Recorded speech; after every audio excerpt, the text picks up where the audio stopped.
Chaque homme est, en naissant, assorti d'un monstre. Les uns lui font la guerre, les autres lui font l'amour. Léon Bloy. Bonjour à tous et bienvenue dans ce 32e épisode d'Electron Penseur.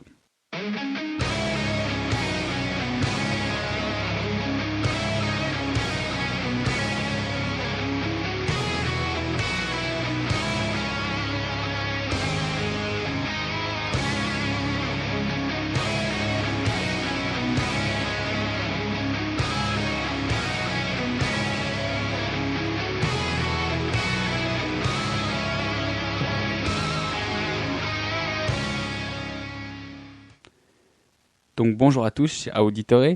Donc après une très longue série sur la PNL, il y a au moins une petite pause qui s'imposait, ne serait-ce que pour faire un petit détachement par rapport à ce sujet et pour passer à autre chose. Donc du coup, après 2 semaines d'absence, nous revoilà de nouveau en selle. Et cette fois-ci, donc c'est pour reprendre une autre petite série, une toute petite série de 4 épisodes, pas plus promis. Donc du coup voilà, en fait, cette petite série, elle va porter sur un nouveau thème, c'est on va dire, je l'ai trouvé en cherchant par hasard dans les méandres d'internet pour chercher des nouveaux sujets et je suis tombé sur un concept très intéressant.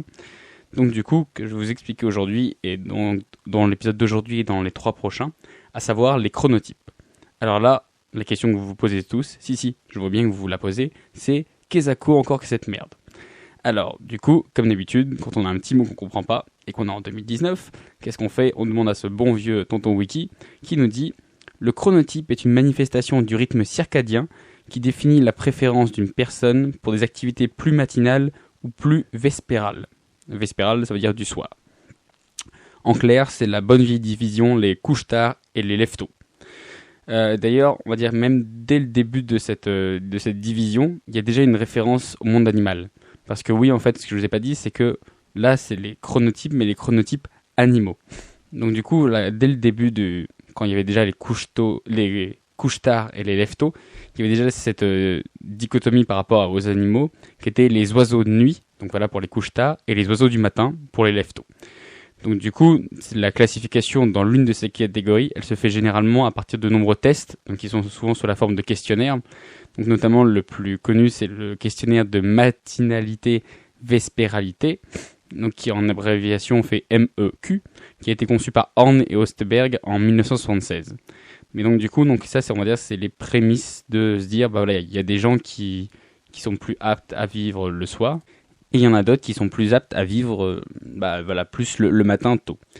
Donc du coup, à la rigueur, ça on peut en déduire soit via un questionnaire, comme je l'ai dit, ou même on peut à la rigueur questionner son entourage proche.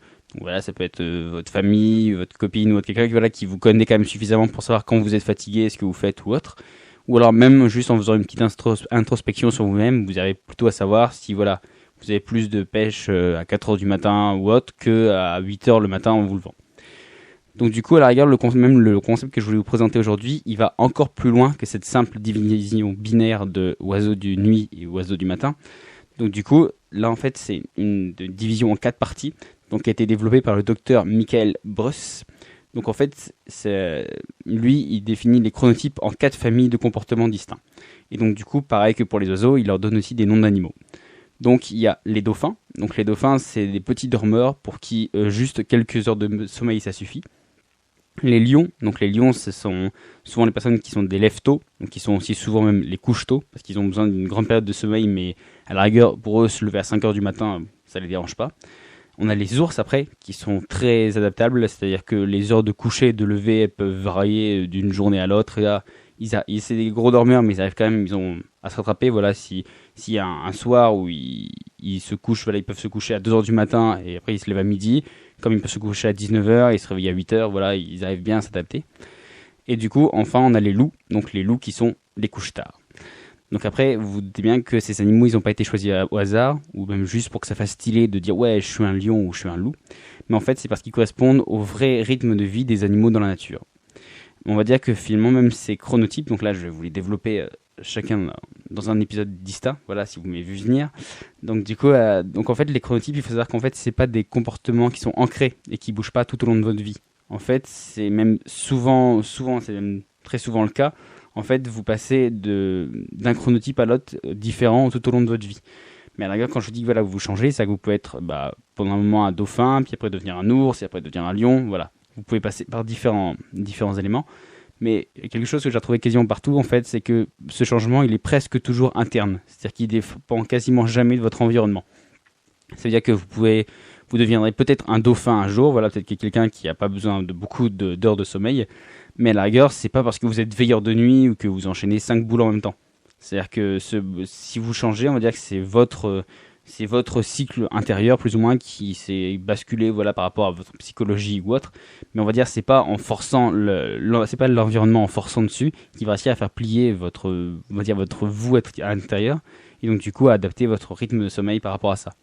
Donc là, voilà, ça c'est qu'en fait c'est le concept que vous pouvez pas plier votre chronotype à votre vie, et qu'à la limite ce sera toujours l'inverse. Par exemple, si vous êtes un couche-tôt et que vous travaillez même pendant 10 ans dans un bar, et c'est peu probable que vous arriviez à devenir, voilà, un couche-tard, voilà, un loup ou autre, mais vous allez plutôt devenir névrosé ou toujours fatigué, parce qu'en fait finalement votre chronotype il pliera pas, et c'est souvent vous qui allez plier avant, parce que voilà, lui c'est le cycle de sommeil, vous c'est plus ou moins le style de vie que vous essayez de vous imposer, et donc du coup voilà, il y a un côté un peu contre nature, quoi. Donc voilà, donc après cette petite intro, en fait dans ce premier petit épisode, j'ai décidé qu'on allait se focaliser sur le premier de la liste, à savoir le dauphin. Alors d'abord, d'un point de vue animal, donc dans la nature, il faut savoir que le dauphin, il ne dort que d'un hémisphère à la fois. Donc dans le cerveau, il y a 2 hémisphères, et lui, il dort que d'un hémisphère à la fois. Donc pas pour faire son intéressant et montrer qu'il sait faire plusieurs choses à la fois, non, pour une raison qui est bien plus survivaliste, qui est que le dauphin c'est un mammifère, et donc par conséquent, il a des poumons, et donc du coup, il faut qu'il remonte régulièrement à la surface pour respirer, pour éviter de se noyer. Voilà. Donc maintenant au niveau du chronotype, donc le chronotype, comme on peut s'en douter, en fait les dauphins c'est souvent des personnes qui sont insomniaques, mais insomniaques pas dans le sens clinique du terme, genre qui vous plonge dans une espèce de léthargie névrosée comme ce serait le cas pour tous les autres chronotypes. Non, en fait c'est juste qu'ils ont besoin de moins d'heures de sommeil, mais ils ont besoin de moins de sommeil que les autres pour avoir, voilà, une récupération équivalente. Alors bien qu'ils aient souvent on voit ils ont un sommeil plus léger, c'est-à-dire qu'ils, voilà, ils ont plus de facilité à genre, voilà, la limite, la moindre chose, ça les réveille, un peu de lumière ou du son ou autre. Mais à la rigueur, même si voilà, ils ont un sommeil qui est plus léger, ils ont en contrepartie une capacité qui est plus grande à tomber très rapidement dans un sommeil qui est profond et un sommeil paradoxal. Donc, ce sont les 2 phases de sommeil qui permettent au cerveau et au corps de se régénérer. Donc, du coup, le fait qu'ils réussissent à tomber très rapidement dans ces 2 formes de sommeil, du coup, ça fait qu'ils peuvent se régénérer en un laps de temps qui est beaucoup plus court, parce que voilà, il faut savoir que sinon les autres personnes, voilà, par exemple les gros dormeurs, ça veut dire qu'ils ont une grande partie où c'est ce qu'on appelle une phase de sommeil léger, et donc du coup vous dormez juste, mais on va dire c'est pas réparateur, quoi. Donc du coup voilà. Donc dans la société actuelle, on va dire que être un dauphin c'est un avantage. Et c'est même une qualité professionnelle. En effet, on vit dans un monde aujourd'hui où il est bien vu d'avoir une forte résistance à la fatigue et de pouvoir travailler tard le soir et même tôt le matin sans vraiment de baisse de performance. À la rigueur, pour vous rassurer, pour vous dire que vous n'êtes pas un cas psychiatrique, pour vous montrer, à chaque fois je vais essayer de vous trouver un exemple de chronotype célèbre. Donc là aujourd'hui le chronotype du dauphin célèbre, c'est Napoléon Bonaparte. Je pense que j'ai pas vraiment besoin de le présenter, qui en fait avait besoin de très peu de repos, donc il dormait même toujours sur son lit de camp qui était assez inconfortable, mais voilà, ça lui suffisait, son cerveau a assimilé ça à du repos, et donc du coup il avait besoin de très peu d'heures de repos pour être opérationnel. Voilà, donc voilà, c'était un peu la petite présentation du dauphin, donc aujourd'hui, donc des différents chronotypes. Donc après, vous inquiétez pas, pour ceux qui sont pas reconnus, pour ceux qui sont reconnus dans ce que je viens de dire, c'est super, voilà, je vais peut-être donner des clés ou autre.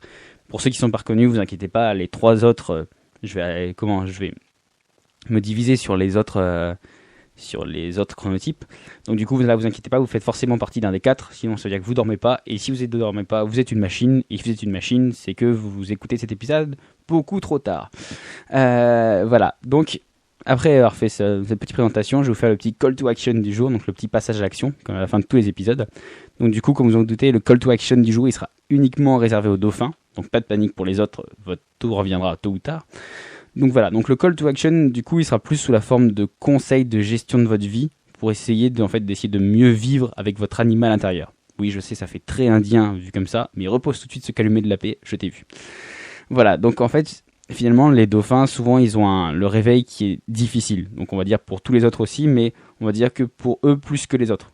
parce qu'ils ont beau avoir un sommeil très léger, donc d'ailleurs le moindre chose les réveille, le fait qu'ils sombrent très vite en phase de sommeil profond et en phase de sommeil paradoxal, du coup ça augmente l'espèce de léthargie qu'on a au réveil quand on a un peu perdu et tout ça. Donc du coup, le conseil qu'il y a, c'est que quand vous réveillez, le conseil c'est d'essayer de faire de l'exercice dès le réveil, ne serait-ce que pour activer l'organisme, parce que sinon, vous avez beau dormir 6 heures et être que ça vous suffise, vous risquez de comater dans votre lit pendant 2 heures, quoi. Donc après, il faut savoir que aussi les dauphins, ils ont aussi tendance à sauter les repas du midi. Donc du coup, vous allez me dire, pourquoi spécialement eux ? En fait, c'est finalement parce que eux, les journées leur paraissent très longues. Du coup, le fait qu'ils aient besoin de pas beaucoup d'heures de sommeil, du coup, leurs journées elles commencent tôt le matin et elles finissent tard le soir.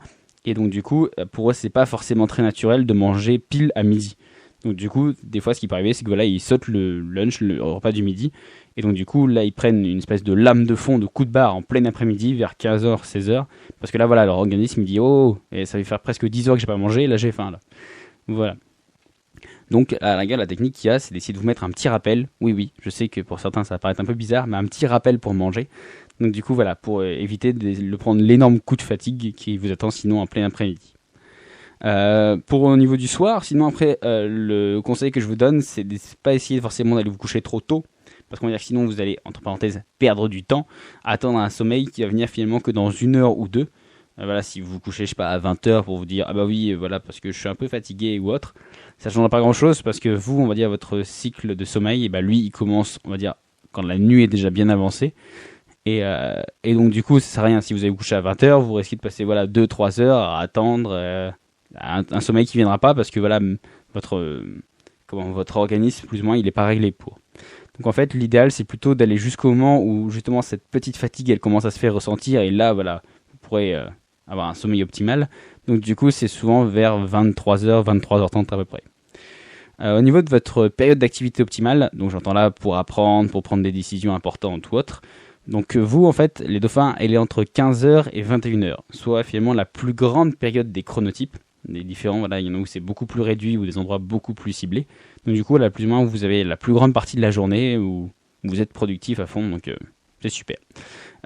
Niveau taf aussi, vous pouvez faire à peu près tous les métiers parce que finalement votre cycle de sommeil il est suffisamment court pour que vous puissiez récupérer efficacement même pendant quelques heures de repos, à l'exception peut-être des métiers comme par exemple pompier, urgentiste, policier ou autre, à la rigueur surtout de nuit.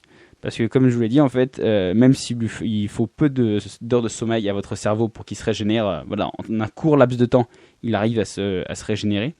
Et en fait, ces quelques heures, elles sont super réparatrices. Et si jamais elles sont brisées par des réveils qui sont intermittents, en urgence et tout ça, ça risque d'avoir des effets négatifs qui peuvent être décuplés, parce que comme je vous l'ai dit, en plus, vous avez un sommeil assez léger. Donc du coup, si en plus vous avez, on vous réveille, si vous dormez, on va dire que 6 heures, ça vous suffit.